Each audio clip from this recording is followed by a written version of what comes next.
આદિવાસીઓની જમીન હડપવાનો જો પ્રયાસ કર્યો તો પછી આર પારની લડાઈ થશે।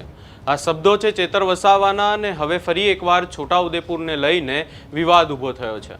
શું છે સમગ્ર મામલો એની વિગતે ચર્ચા કરીશું। નમસ્કાર, હું છું ઉજ્જવલ અને આપ જોઈ રહ્યા છો નિર્ભય ન્યૂઝ। છોટાઉદેપુર અને એના આજુબાજુના 24 ગામડાઓના આદિવાસી સમાજના લોકોની જમીન જવાનો હવે ડર ફરી એકવાર ઊભો થયો છે। ખાસ કરીને આખી બાબતને લઈને જો ચર્ચા કરવામાં આવે તો આખી બાબતે એક હાઇડ્રો પાવર પ્રોજેક્ટને લઈને ચર્ચાઓ થઈ રહી છે અને જો આ હાઇડ્રો પાવર પ્રોજેક્ટ આવે તો છોટાઉદેપુરના આદિવાસીઓની જમીન જઈ શકે છે અને અનેક આદિવાસીઓને વિસ્થાપિત કરવામાં આવી શકે છે એવો પણ ભય ઊભો થયો છે। આ આખી બાબતે ફરી એકવાર ચેતર વસાવા મેદાને આવ્યા છે। આના પહેલાં જ્યારે ચૂંટણીનો સમય હતો ત્યારે આખા મુદ્દાને લઈને જ્યારે આદિવાસી સમાજના લોકો વિરોધ કરી રહ્યા હતા ત્યારે પણ ચેતર વસાવા મેદાને આવ્યા હતા, પરંતુ મંત્રી નરેશ પટેલ દ્વારા એવું નિવેદન આપવામાં આવ્યું હતું કે આ હાઇડ્રો પાવર પ્રોજેક્ટ અહીંયા નથી આવવાનો અને ત્યારબાદ આ મામલો શાંત પડી ગયો। પરંતુ એના પહેલા ચેતર વસાવાએ શું કહ્યું છે એ જોઈ લઈએ। અહીંયા ચેતર વસાવા દ્વારા કહેવામાં આવ્યું છે કે ભાજપના મંત્રીઓ અને પૂર્વ સાંસદોએ વચન આપ્યું હતું કે છોટાઉદેપુરમાં કોઈ પ્રોજેક્ટ નહીં આવે, પણ ચૂંટણી પૂરી થતાં જ ક્વાંટના તુરખેડા ગામે જીએસીસીની ટીમ આદિવાસીઓની જમીન હાઇડ્રો પાવર પ્રોજેક્ટના નામે છીનવવા સર્વે માટે પહોંચી ગઈ।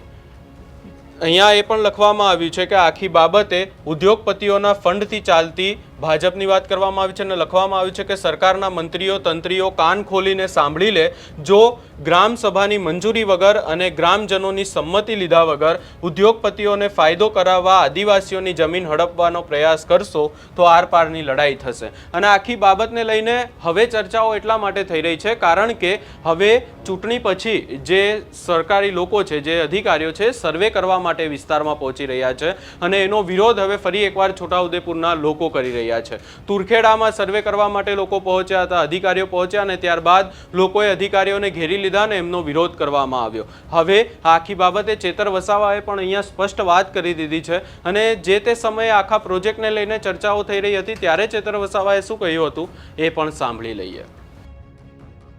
આંબા ડુંગરમાં જે 28 ગામોને તમે વિસ્થાપિત કરવા માટેનું જે ગેજેટ બહાર પાડ્યું છે ત્યારે આ કવાંટની ધરતી પરથી ભારતીય જનતા પાર્ટીના તમામ નેતાઓને, એમના મુખ્યમંત્રીને, એમના નાયબ મુખ્યમંત્રીને આ મંચ પરથી કહેવા માંગુ છું, અમારા આંબા ડુંગર વાળાના એક પણ લોકોને તમે છંછેડશો તે દિવસે આંબા ડુંગરના લોકો માટે અમે અમારો ધડ આપી દેવા માટે પણ તૈયાર છે।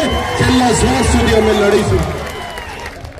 મને આ વિસ્તારમાં આવીને મંત્રીઓએ કીધું કે એનું દુકાન નથી।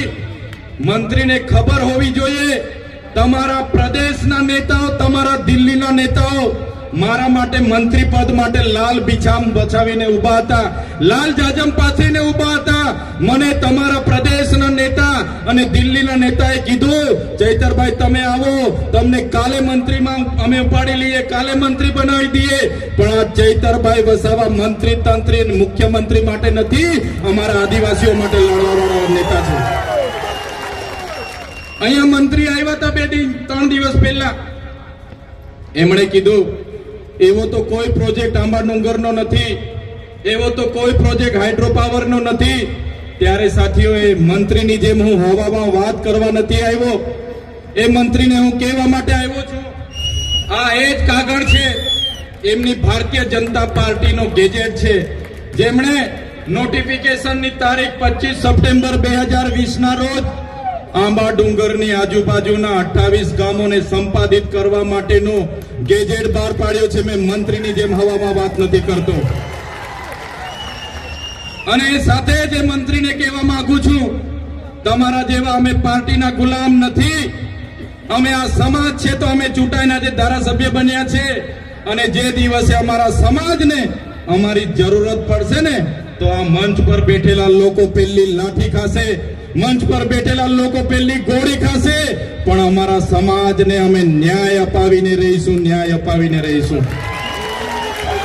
જે પ્રકારે પાડળિયામાં આદિવાસી સમાજના 12 ગામ ઉઠાડવા માટે પોલીસ અને જંગલ ખાતું ગયું અને ત્યાંના અમારા આગેવાનો એક થયા અને પાડળિયાના લોકોએ આદિવાસીનો પરચો બતાવ્યો, એ જ પ્રમાણે આવનારા દિવસોમાં જો અમારા આંબા ડુંગર અને આજુબાજુના 28 ગામ અને અમારા હાઇડ્રો પ્રોજેક્ટના નસવાડીના ગામના લોકોને જો પ્રશાસન હેરાન પરેશાન કરવા આવશે તો સમજી લો પાડલિયાવાડી અમે કવાંટમાં પણ કરીશું.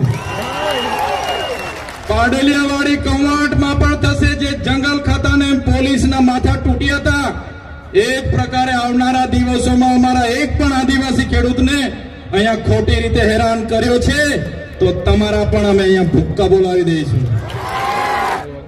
આપણા સંવિધાનમાં આપણા વ્યક્તિગત લો છે, વ્યક્તિગત કાયદા છે અને એમાં આપણા ઓજારો જે પ્રકારે સરદારજી અહીંયા એમના જે ઓજાર રાખે, કટાર રાખે, નેપાળી જે લોકો હોય, બાંગ્લાદેશી હોય એ લોકો પોતાનો ઓજાર રાખે એ જ પ્રકારે આપણને પણ પોતાના ઘરમાં પાલિયા, ધારિયા, તીરકામઠા, ભાલા રાખવાનો આપણને પ્રાવધાન છે.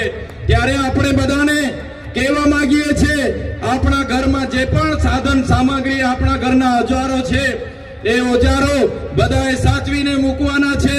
જો આપણા વિસ્તારમાં ઉદ્યોગપતિઓની નજરો બગડશે, બહારના ઉદ્યોગપતિઓ આવીને આપણા લોકોના ગામડાઓ ખાલી કરાવશે તો તે દિવસે પણ આ ભાલા, પાલિયા, તીરકામઠા અને ધારિયા આપણે શણગાર માટે નથી મૂક્યા. તે દિવસે જરૂર પડશે તો એ ભાલા, પાલિયા, તીરકામઠા લઈને રોડ પર ઉતરવા પણ આપણને વાર નહીં લાગે.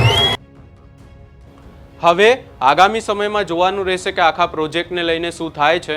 ખાસ કરી અને આજે આખો વિવાદ ઊભો થયો છે ફરી એકવાર છોટાઉદેપુરમાં, એને લઈને તંત્ર દ્વારા કોઈ જવાબ આપવામાં આવે છે કે નહીં. આ સમગ્ર બાબતે તમારો શું અભિપ્રાય છે એ અમને કમેન્ટ કરી જરૂર જણાવશો ને અમારી ચેનલ નિર્ભય ન્યૂઝને લાઇક, શેર, સબસ્ક્રાઇબ કરવાનું ભૂલશો નહીં.